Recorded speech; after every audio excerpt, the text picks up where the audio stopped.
So I have a great panel, and I can see that we have some of the industry leaders who understand that what recycling is, and who have a proven track record with regard to taking the responsibility, how we can get rid of this huge menace of waste management. I'll start before saying that. Let me tell you that in last 5 years, my firm Trust Legal, which is perhaps the only environmental law firm, has been getting all the awards and recognitions. Even the law firms approach us for tricky environmental law advisory. I have never seen a momentum on two things in India. First is the kind of work which we have done on the non-fossil energy with regard to wind and solar and hydro. We have met all the targets ahead of what we committed in Paris. And we met them not in 2030, we met them in 2021. That's a story to be told. But the bigger story which is emerging, and my panel will be a testimony to that, is that how we are handling our waste and how recycling is something becoming a revolution. 2019, we had a terrific opportunity to get into the next generation waste management and also the packaging part of it. So just before the pandemic hit, I was in plastic conference in Bologna in Italy in February 2020, just before actually the pandemic came.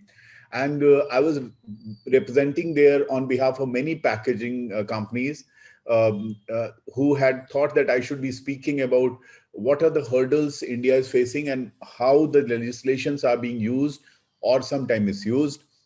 And there was a conscious attempt on our part to tell that plastic, especially, we were almost at the verge of banning single-use plastic nationally by 2019, October, November. Unfortunately, failed that momentum. With the pandemic coming, the use of plastic became, I think, manifold. It increased, and we had no choice. It became part of our life and circus.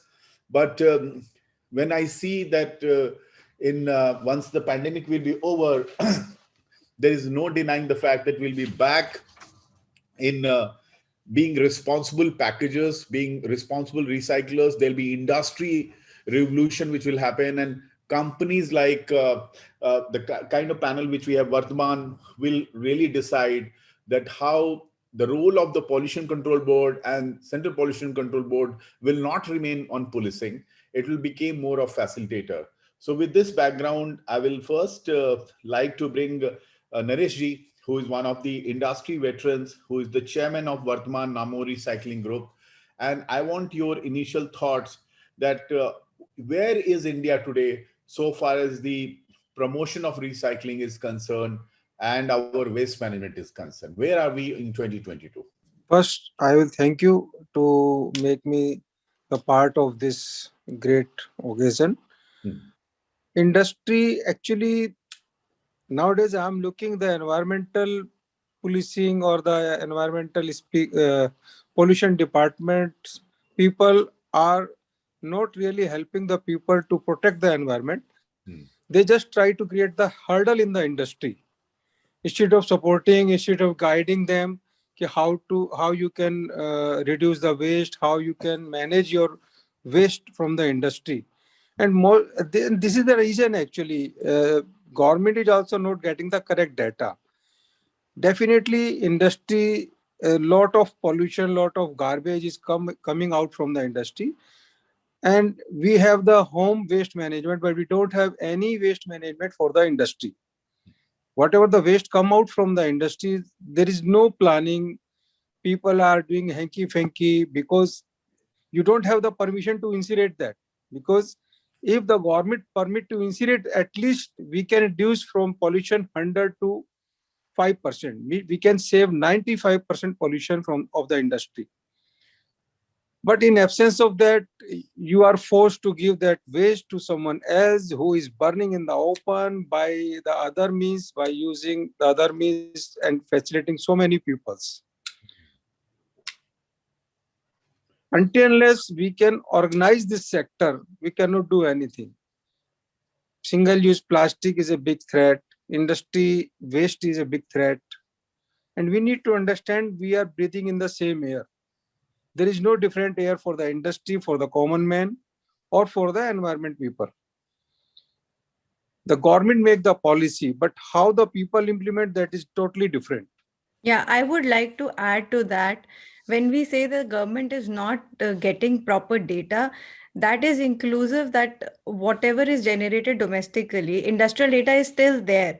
I mean, we still reach around 90% of the industrial data, but domestically, what is procured and how it is procured is very important. So, I think in the developed country, the difference between developed and underdeveloped countries is their waste collection mechanisms are in place. So for us, everything has to be in place. Like, for example, pollution control boards expect us to be exactly on point and to follow global recycling standard that we are ready to do. As industry representatives, that we can say that we are ready to do everything, but there has to be suggestive measure. If you tell me that I have to create a mechanism for the whole country as a single industry, it's not possible for me. Yes. So you create collection mechanisms for me, and I'm ready to recycle on the global standards. It saves me cost and it is beneficial for the industry as well. Yeah, Nikita, very well said. I'll come back to you for a more deeper comment on this, Sure. but you supplemented it very well. See, what is happening is when we appear in National Green Tribunal or different high courts, whenever waste-related matters used to come, I will tell you that I was appearing for Amritsar Waste Management Company, which is one of the companies of a Bombay-based SL Group, Z basically. And whenever we were representing, we always realized that, the support which we need from the municipal corporations and the municipalities is the critical factor, and the backward integration of the resident welfare association, then the municipal corporations. And unfortunately, what you have achieved on the forest, we have a very good news on forest cover increase in this country. But when it comes to waste and waste disposal, whether it's our particular hygiene, individual houses, RWAs, or the municipalities, that is the place where a discipline has to come. The moment that discipline will come, some digital landscape has to be created, which you rightly pointed out. That digital landscape will allow us to create more eventful recycling and more purposeful recycling, more purposeful waste creation. Like even all our power plants, which were dependent on waste, they have largely been unsuccessful because there are a lot of other aspects which go into that, and the machines are not ready to take that. So there are problems there, but digitization would be one key factor. One of the ideas is to create advocacy and campaign around it. I'm happy to be part of it. We can take it up to the petitions or something. We'll share those ideas and we'll take it up so that we create an ecosystem where more backward integration happens. That is what we need. I will come to Gayatri, to you. What are your thoughts on behalf of Earth Foundation? How do you see that? I want to ask you, understand the global reality when it comes to air pollution, which I personally champion nowadays. The Delhi air pollution matter is in my name, Sudhir Mishra, Union of India. But when it comes to waste, we are really in a very precarious situation. We have not been successful because our hygiene and स्वास्थ्य के प्रति और general उदासीन है हम लोग municipal चीजों के लिए. We are anti. We go to Singapore and we behave differently. That's a very common thing. Everybody knows that. But where are we actually? Are we better than Pakistan? Are we better than Bhutan? Are we better than Europe? Where are we so far as packaging is concerned, so far as waste management is concerned? Thank you, Sudhirji, and greetings to all the people in the audiences and the panel here. Thank you, Business World, for this opportunity to share my thoughts in this panel. So I believe that India is positioned to do much more than what India is currently doing. And when it comes to what all has happened in the policy framework, I would say in the last 1 decade, the initiatives and the amount of awareness has largely increased. And there have been several campaigns, several initiatives, several civil society organizations very keenly championing the cause of sustainability and climate change.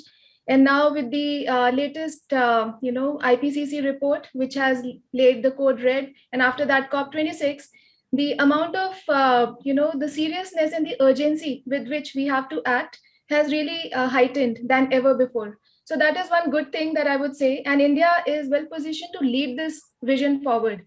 And why I say that? Because one of the latest things, which is the most heartening thing for somebody like me who is able to see the things from a little bird's eye level view, and not exactly, because I think people who are in the recycling sector as an industry itself, they would know the realities on the ground. But from the policy perspective, I would say that NREP, that is the National Resource Efficiency Policy that has been initiated by Ministry of Environment and Forest, that's a very good step forward. Because earlier we had the EPR, that was extended producer responsibility, which was having its own limitations. But when it comes to having a resource efficiency policy, and that too, it's quite holistic. If you would have seen the draft of that policy, it is actually aiming to cover 7 sectors.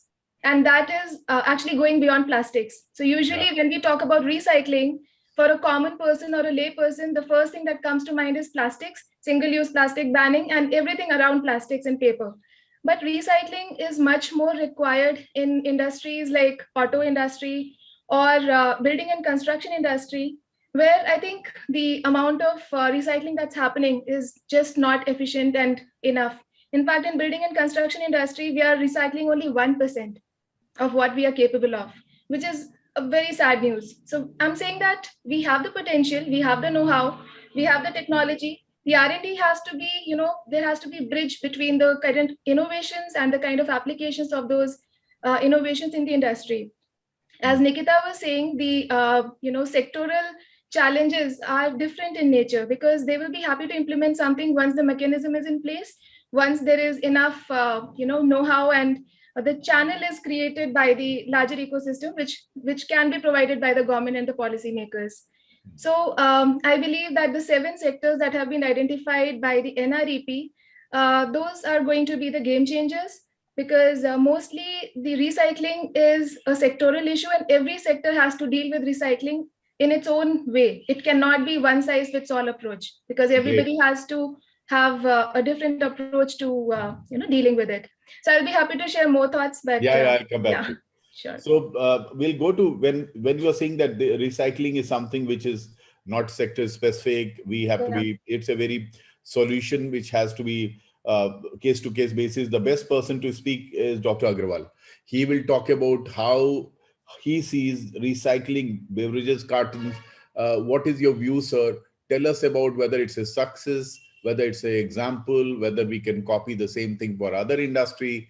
We'd like to hear from you, sir. Heard several perspectives from you, Jain Saab, Nikita, and Gayatri also. So I'll try to give a slightly different perspective, and then I'll answer some of the questions that you said, sir. I would rate India as one of the best countries, best population, best communities for recycling. Wow. We look back into our own house. My mom, my wife don't let anything get wasted. Our paper is collected, given to the recycler. Amul milk ka poly bag is collected, washed, stitched into some another bags, etc. Our old clothes are given to the younger child. Younger child, once grows up, these clothes are given to our maids, etc., etc. So virtually, we are probably one of the best recycling system. You've seen newspaper being used to pack your jalebis or samosas by the hawkers on the roads, etc. So that was on a lighter note.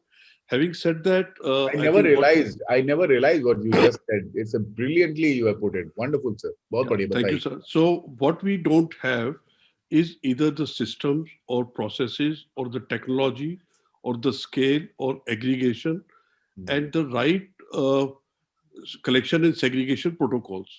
And the worst is there is hardly any incentive for the entire value chain to start working on this. And as one of the earlier speakers mentioned, 90% of waste management is still in the hands of the unorganized sector. And those who are trying to do recycling in the organized sector or collection in the organized sector, what are the incentives? So with this, I'll come back to some of the questions, sir, that you asked, Sudhirji. We are one of the unique experiments where 16 of the largest beverage manufacturing companies across dairy, pharmaceuticals, juices, and even alcoholic beverages, we came together to ensure sustainable waste management practices, particularly with respect to the beverage cartons, which are multi-layered packaging material, different from multi-layer plastic, in the sense that about 75% is paper board, which is absolutely recyclable. 25% is polyal, so which is 20% plastic and 5% aluminum. Again, there's a demonstration for last 15 years that we have successfully recycled the entire waste to the extent of 50-55% across the country. We started this well before EPR came to the being, and we tried to develop the ecosystem across the country. We have several recyclers, including paper mills. There are recyclers who are specializing on beverage cartons. They make roofing sheets, they make chipboards, etc., which are replacement for asbestos sheet, tin sheets, and plastic, etc. Eventually, reducing the use of plastic in ancillary industries, etc. The challenges that we face as an industry is multiple authorities and plethora of rules and regulations, and each state defining their own way of doing EPR. There's a state, hilly state in north, which, for instance, says that we'll give 75 rupees a kg for non-recyclable plastics. And their definition on recyclable, non-recyclable plastic, if you see, you'll find a whole lot of recyclable plastic is included in this. Now, when your virgin plastic or the cost of new material may be 75 rupees or 80 rupees or 100 rupees, making a policy around buyback policy of waste at 75 rupees a kg, that looks like a very motivated agenda and misplaced thought process, which also shows that sometimes policymakers are disconnected with the ground. Then there is another state deep down. We said irrespective of whatever waste that you generate, there will be 10 rupees cess, and you just pay 10 rupees cess and we'll believe that you're EPR compliant. Now, whether it is a paper waste, which actually can generate money, or it is a PET bottles, where there is a sustainable value chain, or an multi-layer plastic, which actually needs subsidization across the value chain, or cartons like ours, which needs some kind of subsidy for the collection or transportation cost, because of the value gap between what the recycler is willing to pay and the cost to the rag pickers and the waste management agencies, etc. So for industry to successfully overcome and to contribute to EPR and make it efficient, I think the biggest bottleneck is these kind of authorities. Right now, we have to deal with, at one level, the Central Ministry and Central Pollution Control Board. Now we are running from 29 states and 8 districts to deal with different environment departments in the state's pollution control board. And now, because of the previous SOP of the pollution control board, urban local bodies have become one more center where the corporates are supposed to indulge. And before I pause, sir, I just want to reflect, there are more than 5,000 urban local bodies across the country. And we talk about any national brand, which is present across, how in our imagination we expect this national brand to start licensing, getting their EPR plans validated by a UDD or ULBs, etc. And many a times we do know that either the ULBs or municipal corporations, they do not know how to work with the corporate sector. They are happy to be a regulator and a penalizing agency at most. They're far away from a facilitator, and we still have a dream of working as a partner with the government institutions. So in a nutshell, sir, to summarize, till the time our governments at the local level, state level, central level shift the gear from being only a regulator to a facilitator and eventually a partner to the industry to resolve the waste management issues, we won't succeed. Yes. Very well said, sir. Dr. Agarwal, आपने बहुत practical चीजें बताई, but I'll tell you what my own experience, maybe it will be of some assistance to you. So what we have done actually is, I am handling a very high staked matter for a oil company, and it went right up to the Supreme Court, and there is a report by Terry and others, and I realized that my experience with recycling, my experience with packaging, working with Tetra Pak, Amazon, all of them, I in 2018-19, when all these regulations were coming from state to state, we realized that there are a lot of contradictions. Like people were just being, they were asked to pay fine, or they were Absolutely. apprehended, they were taken by the local police stations. Every state was passing an order. You know how you will beat this system because working in for 20 years in this space, I tell you, there are two sectors in India which are examples how you define the policy, you define the law. There are only two sectors. I'm sorry to say, the beverages company, if you see them, and the pharma companies. If you see the beverages company and see the pharma company, how well their advocacy, and the same thing is now going on e-commerce today. Even if they had to come to me for the whatever they needed to know about packaging, the largest e-commerce companies, but when it comes to negotiating with the government, understanding the policy, setting the tone for policy, then basically you can't be in a hands-up approach thinking this government will do. I'll give you an example. India's biggest ski village was being made in Himachal Pradesh, the state which you mentioned actually. I did not mention, sir. I'm saying that. As a lawyer, I can say that. So you haven't mentioned. So Himachal, we were bringing a ski village, and the investors were Shapoorji Pallonji, Cyrus Mistry, and then the third investor was Alfred Ford Motors. It was the largest FDI in tourism sector. One fine morning when we prepared our EIA, we went for EC, we just realized that the government is telling us that we don't have a format to assess a ropeway also and a tourism project. So we created a framework, and that framework was followed. It's a different issue that the ski village never came out. My suggestion to you is create your mirror advocacy group. Create your own, if you have an association, if you have a thing, create your white papers, submit it to the MOEF, submit it to others through proper way. And then what will happen? They will start using those documents and put them into the part of their policy document, because we are also assisting in their committees, and I know how much they are dependent on you. So I would say if we have 2-3 major areas where we can cooperate, advocacy will start with your own mirror ombudsman kind of approach. Create your own organizational thing. Create an advisory body, have a high court judge, retired high court judge or somebody also there. Get a informal stamping on your policy framework. And that policy framework, government will look into it. I'm just giving you a clue. Wonderful suggestion, sir. We are partly doing some of these things, but not in the emphatic manner that you suggested. थोड़ा सा pharma company is the best case study. How to do it? आप देखो Pfizer कैसे चिल्लाने लगते हैं कि आप अगला लगाओ जल्दी लगाओ. पूरे world अभी डांस कर रहा है उनके हिसाब से. So what I'm saying, you need to understand, you need to take control over the policy and advocacy also, rather than just looking at the government that they will, because they all are understaffed. It's low priority for the time being for the government. Right. Nikita, I'll come back to you because you have to speak in detail. If I ask you, which are the states which you will say 1, 2, 3, which are good examples of recycling, or you can pick up municipal corporations which are good examples of recycling and waste management. So yeah, Indore is the first, then Pune is doing good. Even Ahmedabad is amazing.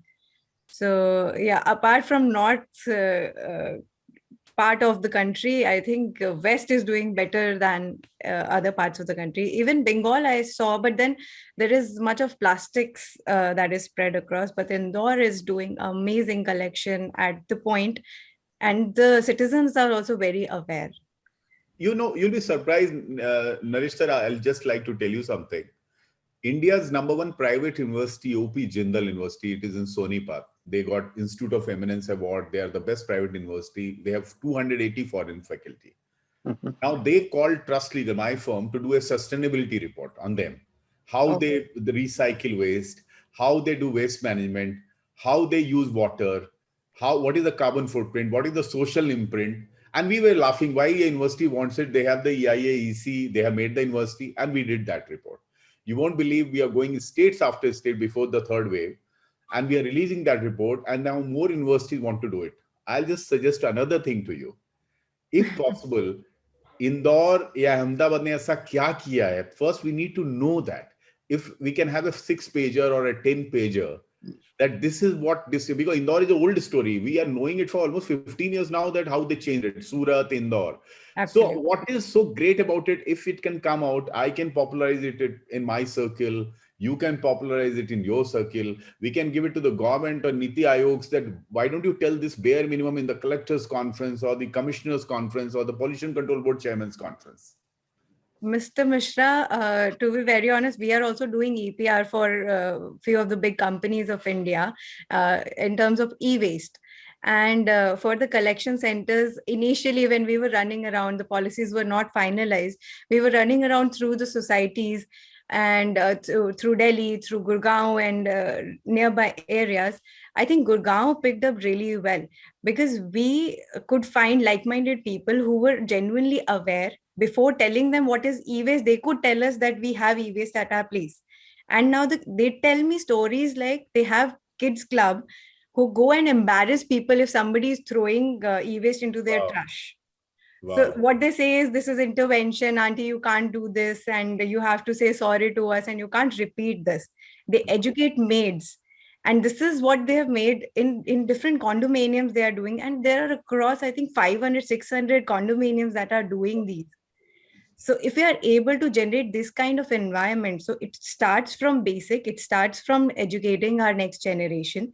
Even Hamleys has toys, which is teaching recycling and segregation.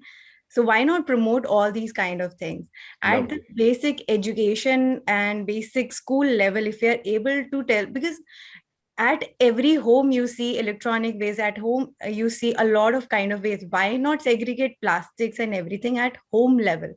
Like Dr. Agrawal just here said that all our dadis and nanis, they have been putting up old clothes and making pochas out of them. Even Modi ji has mentioned in launching ELV's policy that we've been doing it for ages. It's just a matter of organizing this. If we get a policy. Thank you. So I will come to one by one for last 1 minute comment. Gayatri, what is your suggestion? It looks very optimistic what Dr. Agrawal and what Jan Saab has said, what Nikita is saying. It's very optimistic. I am somebody who always used to feel it's a very exciting thing to do. When people talk about my country, about forest cover, I said we are the few country in the world which has increased it by 30% in the last 40 years. So forget our population, other stuff. But I'm very happy to hear these positive stories, especially the recycling story which Dr. Agrawal said. What are your mantra? What do you want to say to us? I would say that we have to get back to our basics and the roots. Like the tradition is the biggest cue for us to, rediscover recycling and the reduction in consumption itself. Because I think the first step that comes even before recycling is to reduce the consumption in first place. If you can avoid taking a car, do that. If you can avoid buying a new dress, do that. If you can avoid buying a new house, do that. So instead of just trying to then put that onus on the sector, that building and construction sector has not reduced this consumption, that is why my personal footprint is higher. So that is why I was not able to recycle. So there is a collective responsibility, plus there is some individual responsibility as well, that we have to reduce our consumption in first place. And then if at all we have to use something, we have to see the best possible measures of reusing that and recycling that. And when I say that, it is across the value chain. It is not just limited to an individual. It applies to a community, it applies to a business, it applies to a bigger conglomerate and a nation as a whole. So we have to create these phases of the conscious consumption, because recycling is nothing but a form of conscious consumption, and being very conscious of the fact that there is a lot of energy and effort that has gone into the production of this thing. So I should not let it go to the landfill in first place. Good. Right? Yeah. Naresh Jain, sir? Sir, actually, we need to check the formula of 3R. Reuse, recycle, reduce, reuse and recycle. You need to reduce the waste. Then you need to reuse the items. And then you think about the recycling, because we can, if we try to start the reduce, instead of using so many things, we can use one things, or we can use single things so many times. In spite of that, if the things is not usable and totally waste, then we can think about the recycling. It means you have reduced already 2/3. Only 1/3 you need to recycle. Very good. Nikita? Yeah, since we're talking about government policy, till the time we are able to streamline the collection process, I would really request the government policies to go a little easier. It's called a one window clearance, but we hardly get a one window clearance, and everybody who's implementing these rules, and there are certain industries that the rules are even not present. There are draft rules only. So I would really like a easy way for the people who are trying to help clearing the environment. Very well. Just that. Dr. Agrawal, give us your positive mantras. Thank you, sir. So if you're talking about the positive mantras, you asked a question, what are the learnings of ARC which could be carried forward in other sectors and everybody can... And how do we amplify this? Yeah. Sir, so at ARC, we have actively looked at all the stakeholders. At one end, we are enhancing the capacities of existing recyclers, but also we are creating the new recyclers across the country. That is something I think all industries and all people, everybody here need to do. Secondly, we are trying to provide better training and equipping waste management agencies to have better processes, better governance and more transparency. So the chances of leakage and corruption are reduced and eventually brought to zero. So that has been one of the pain points of the government, regulator, as well as the industry. Third is, how do we engage the reg pickers in the organized and the unorganized sectors? How do we give them better implements, better training to handle the waste and do the right segregation category wise? We have been doing a lot of mass awareness campaign, and we found radio and internet to be very effective mediums.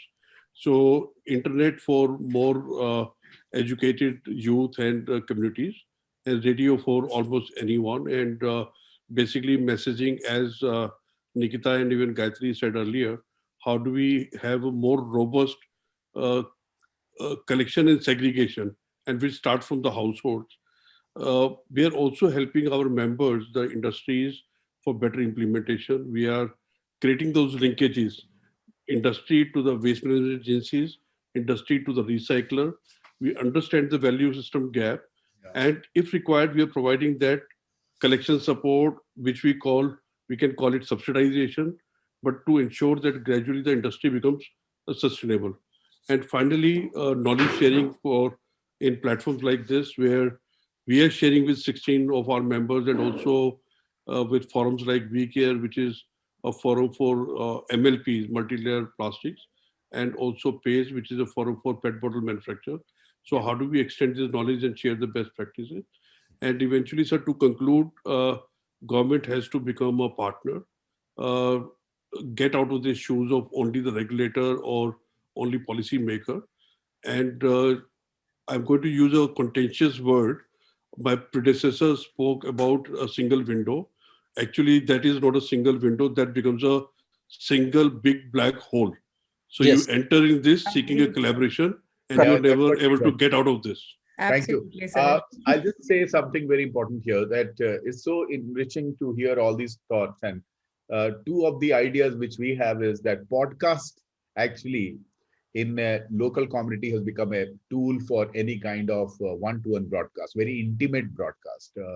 And my own success with podcast, we do a Sudhir Mishra show for legal fraternity, where all the top managing partners and the member of parliaments come on my show. But my podcast became more popular, even the children listen to it.